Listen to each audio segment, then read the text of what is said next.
Hello everyone, હું HK Barad cooking ચેનલથી બોલું છું. આજની મારી રેસીપી છે જાળીદાર ખમણ.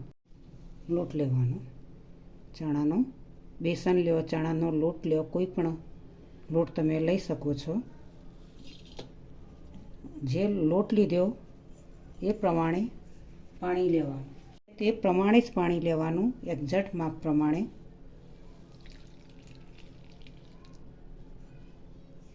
હવે તેમાં સાજીના ફૂલ અડધી ચમચી લેવાના,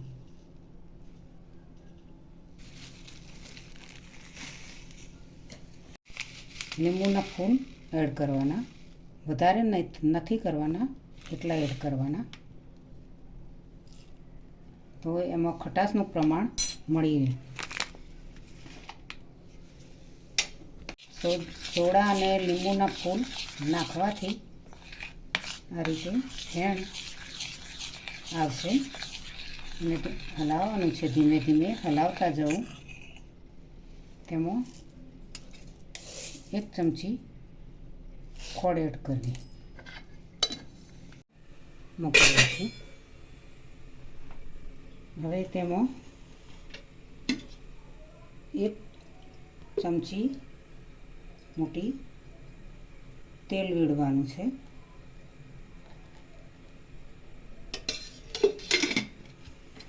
હવે બરાબર હલાવવાનું. લોટ ચાળીને કમ્પ્લીટ કરીને જ તૈયાર રાખેલો હતો. કણી દેખાતી નથી તો પણ તેમાં હલાવતા જવું.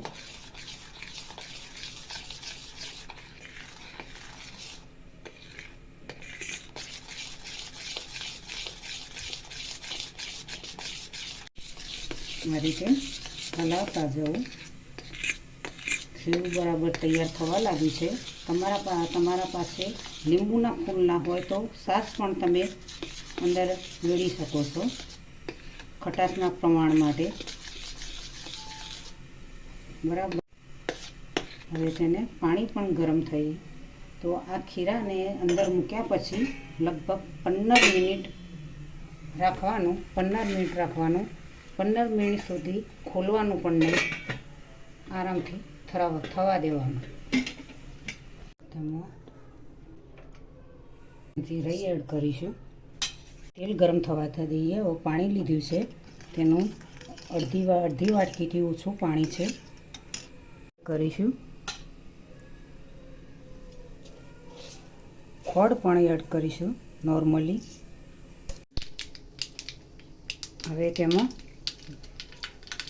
મરચાં અને મીઠો લીમડો એડ કરીશું. પીસ કરીશું. તેમાં આ પાણી બધું મિક્સ કરેલું મીઠું ને ખોળ ને બધું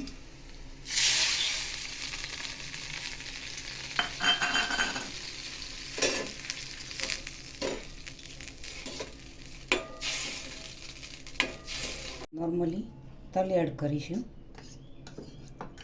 આ પાણી એટલું બધું સરસ અને ટેસ્ટી હોય છે કે તે જેમાં આ ખમણ આ પ્રમાણે છે. થોડું થોડું એમાં પીસ પાડેલા છે તેની અંદર પાણી જવું જોઈએ, જેથી કરી આ પાણી શોષાઈ જાય અને ખમણ આનાથી પણ વધારે ફૂલે,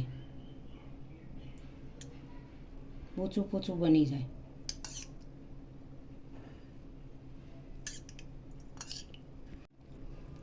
પાણી જેટલું વધારે હોય એટલું સારું. એટલે જાળીદાર ખમણ બને. તેમાં અંદર પાણી ઉતરે તેમ વધારે જાળી ખમણની ટેસ્ટી બને અને પોચા પણ બને.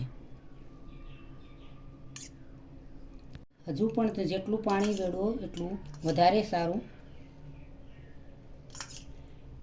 સ્વાદમાં ટેસ્ટી લાગે અને બજાર જેવા જ ખમણ તૈયાર થઈ ગયા. બજારમાં પણ તૈયાર આવા જ મળતા હોય છે. તમે ઘરે તમારે ગમે ત્યારે ખાવા હોય તો તમે આ રીતે ટ્રાય કરીને બનાવી શકો છો.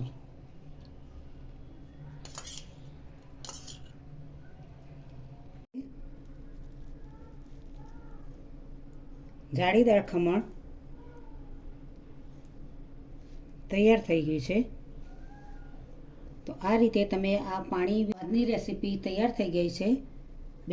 ચણાના લોટનું ખમણ સરસ રીતે સારી રીતે તૈયાર થઈ ગયું છે. બજારમાં મળે તેવા તૈયાર જ તમે ઘરે બનાવી શકો છો. આ રીતે સહેલાઈથી તમે બનાવી શકો છો ઘરે. એક્ઝેક્ટ માપ હશે ને એક્ઝેક્ટ માપ પ્રમાણે તમે બનાવશો અને મન કરીને બનાવશો તો જરૂરથી તમારી રેસીપી સારી બનશે. તો મિત્રો, મારી ચેનલને સબસ્ક્રાઈબ કરજો, મારા વિડીયોને લાઈક કરજો, શેર કરજો, બને તો કમેન્ટ કરજો.